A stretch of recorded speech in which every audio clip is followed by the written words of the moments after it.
జై శ్రీరామ్. ఆంధ్రప్రదేశ్ ప్రభుత్వం చాతగాని ప్రభుత్వం. నిజంగానే ఆంధ్రప్రదేశ్ ప్రభుత్వం చాతగాని ప్రభుత్వం. ఎందుకంటే ఒక గొర్రెగాడు, ఒక బొద్దింకగాడు, ఒక చెప్రిగాడు, ఒక కర్రెమ్మొద్దు పందిగాడు స్టేజ్ మీకు వచ్చి పవన్ కళ్యాణ్ నోట్లే నేను అనొద్దు, ఇంకా చంద్రబాబు నాయుడు నోట్లే ఇంకా గాజులేసుకొని కూర్చుర్రా అని చెప్పేసి స్టేజ్ మీకు వచ్చి మాట్లాడుతున్నాడు. పవన్ కళ్యాణ్ నోట్లో పచ్చ కామెరలు పట్టిన చంద్రబాబు నాయుడు గారు మీ నోటికి ప్లాస్టర్ వేసుకొని కూర్చున్నారా?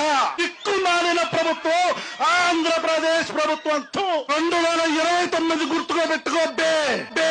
ఈ దిక్కుమాలిన ప్రభుత్వం గొప్ప కూలుతుంది, కూలుస్తాం. ఇదే మాట మాట్లాడతాడు మా తెలంగాణలో అయితే మా రేవంత్ అని ఏం చేస్తా అంటే బొక్కలో కూర్చుని పెట్టుకుని బొక్కలని ఎరగొడుతుండే. అట్లుంటది మా తెలంగాణ దగ్గర. పవన్ కళ్యాణ్ గారు, చంద్రబాబు నాయుడు గారు మిమ్మల్ని ఇంతగానో దూషిస్తుంటే, ప్రభుత్వాన్ని ఇంతగానో దూషిస్తుంటే, మీరు ఇంత మంచి పనులు చేసినా సరే దూషిస్తుంటే మీరు సైలెంట్ గా ఉన్నారా అంటే అందరు ఏమనుకుంటారు, చాతగాని ప్రభుత్వం అనుకుంటారు. మీరు ఇమీడియట్ గా వాడిని బొక్కలేయండి, బొక్కలేసి బొక్కలన్నీ ఇరగొట్టండి. ఇదే మంచి పని. ఇట్లా ఉంటాడు భూమి మీద ఉండాల్సిన అవసరం లేదు. పెద్ద దేశద్రోహియాడు, మతాల మధ్యలో రాష్ట్రాల మధ్యలో స్విచ్ పెట్టాడు. ఇలా చెప్పిన కొడుకు జోసెఫ్ గారు, పౌల చెప్పి గారు. అసలు మీరు వీన్ని గాలికి వదిలేస్తారు. వీన్ని గాలికి వదిలేకుండా గుద్దల పంపు పెట్టి గాలి రింపురి చప్పుడేక పలిగిపోతే ఎక్కడికక్కడ వలిపోతుంటాయి. జరా ఏపీ ప్రభుత్వం, పవన్ కళ్యాణ్ గారి ఫ్యాన్స్, టీడీపీ ఫ్యాన్స్ ముఖ్యంగా మీరు అందరూ వీడిని ఖండించండి. వీడిపైన తక్షణమే యాక్షన్ తీసుకోవాలని చెప్పేసి తెలంగాణ తరపు నుంచి కోరుతున్నాం. లేకపోతే చెప్పండి మా ఏపీ వాళ్ళతోని, TDP fans, Pawan Kalyan fans మాతో ఏం కాదు, మేము కూడా గాజులు వేసుకుని కూర్చున్నాం అని చెప్పేసి మీరు అనండి. మేము తెలంగాణ తరపు నుంచి కళ్యాణ్ బాబు ఫ్యాన్స్ కల్టు చూపిస్తాం. మీతో కాదని చెప్పేసి అంటే మేము కల్టు చూపిస్తాం. మనం ఎట్లా అయినా మేము అట్లా చేస్తాం. ఓకేనా? చలో మళ్ళా చూడండి, మాకు